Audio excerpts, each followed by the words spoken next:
মধ্যযুগীয় রাজা বাদশাদের আচরণের সাথে তাদের একটা সাদৃশ্য রয়েছে।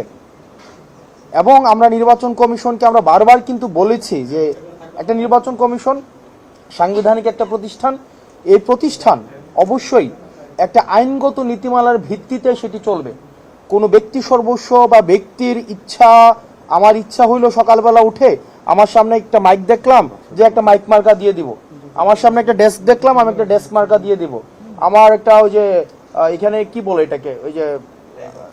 ট্রাইপড দেখলাম আমি ট্রাইপড মার্কা দিলাম, আমি গোসল করতে গিয়ে দেখলাম একটা বালতি মার্কা দিয়ে দিলাম, চা খাইতেছি আমার হচ্ছে কাপ পিরিজ দেখে কাপ পিরিজ মার্কা দিয়ে দিলাম। আমাদের হচ্ছে মার্কার ক্ষেত্রে আমাদের সাংস্কৃতিক প্রেক্ষাপট, সামাজিক প্রেক্ষাপট বিবেচনায় সেই গ্রহণযোগ্যতা সেটি যেন হচ্ছে কখনোই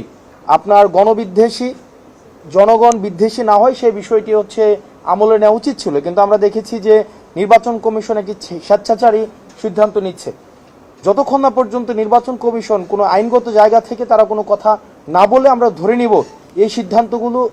ধরে নেওয়ার বিষয় না, এটি এখন স্পষ্টত এই সিদ্ধান্তগুলো আমাদের কাছে মনে হচ্ছে বা আমাদের তাদের সাথে যেই আলোচনা বা তাদের সাথে এই যে আমরা কাজ করছি,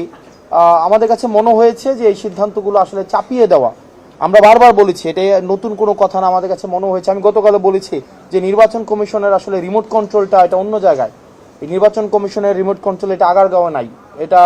অন্য কোনো জায়গা থেকে পরিচালিত হয়। আমরা যখনই তাদের সাথে কথা বলি মনে হয় এই ডিসিশনটা এটা তারা নিজেরা নেয় না, এই ডিসিশনটা তাদেরকে চাপিয়ে দেওয়া হয় এবং তাদেরকে আসলে এই ডিসিশনটা নিতে বাধ্য করে।